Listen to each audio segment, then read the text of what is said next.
House, the Broom Shed, Quidditch Stadium, Hogsmeade Station, then Hogsmeade, Hagrid's Hut, the Whomping Willow, Greenhouses, and the Forbidden Forest.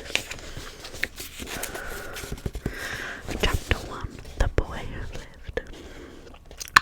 Mr. and Mrs. Dursley of number 4 Privet Drive were proud to say that they were perfectly normal. Thank you very much. They were the last people you'd expect to be involved in anything strange or mysterious, because they didn't hold with such nonsense. Mr. Dursley was the director of a firm called Grunnings, which he made drills. Drills. He was a big beefy man with hardly any neck, although he did have a large moustache. Mrs. Dursley was thin and blonde and had literally twice the usual amount of neck, which came in very useful as she spent so much of her time craning over garden fences, spying on the neighbours. The Dursleys had a small son called Dudley. In their opinion, there was no finer boy anywhere. The Dursleys had everything they wanted, but they also had a secret, and their greatest fear was that somebody would discover it. Do you know what their secret was? Yes, it is Harry Potter. They didn't think they could bear it if anyone found out about the Potters. Mrs. Potter was Mrs. Dursley's sister, but they hadn't met for several years in fact.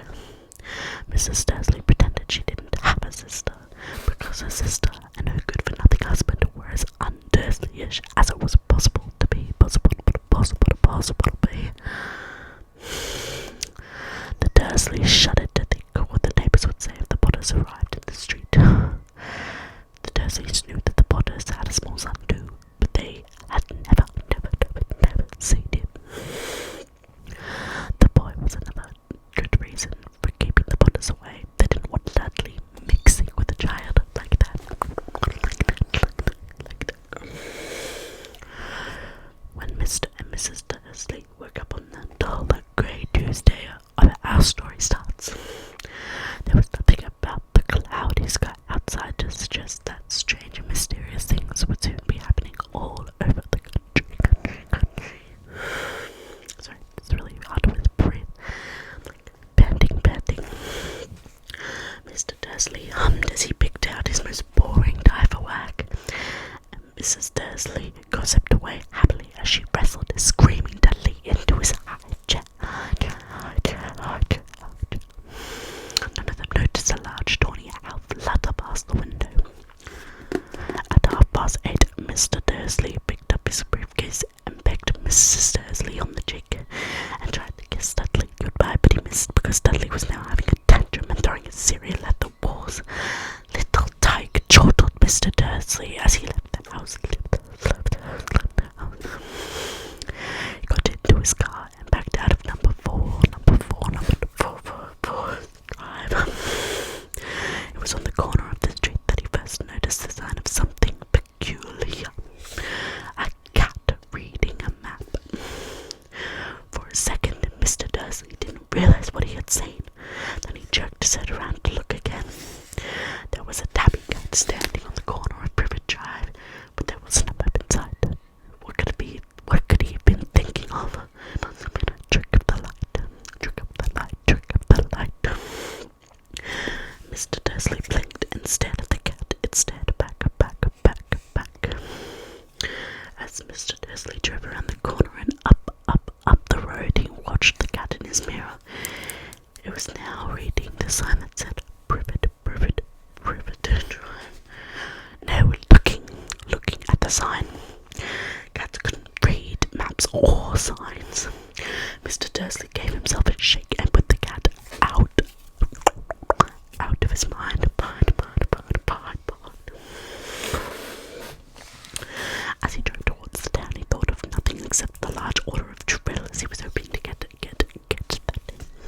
But on the edge of town, drills were driven out of his mind by something else. As he sat in the usual morning traffic jam, he couldn't help but noticing there seemed to be a lot of strangely dressed people about. People in cloaks. Mr. Dursley couldn't bear people who wore dressed in funny clothes. The get-ups he saw in young people. He supposed this was some new stupid fashion.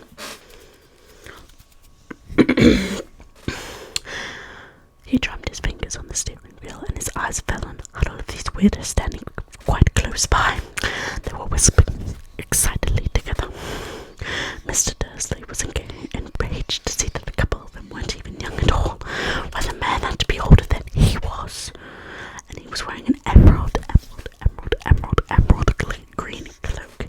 The nerve of him! But then it struck Mr. Dursley that this was probably some silly stunt. These people were obviously collecting for something. Yes, that would be it.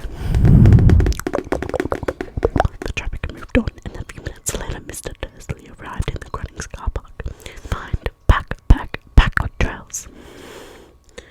Mr. Dursley always sat with his back to the window in his office on the 9th floor. If he hadn't, he might have found it harder to concentrate on drills in that morning.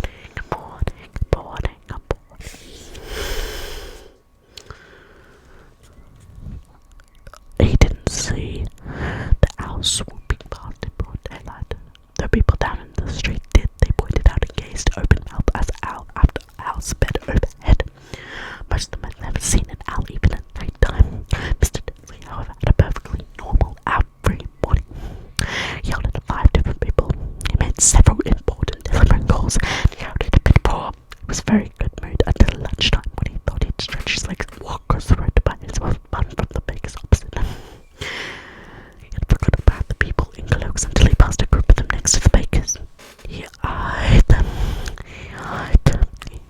angrily as he passed. He didn't know why, but they made him uneasy. There were a lot of whispering excitedly too, and he couldn't see a single collecting tin. He was on his way back past them, clutching a large donut in his handbag, that he got a few words of what they were saying. The Potters, that's right, that's what I heard. Yes, their son Harry. Mr. Dursley stopped dead. Fear flooded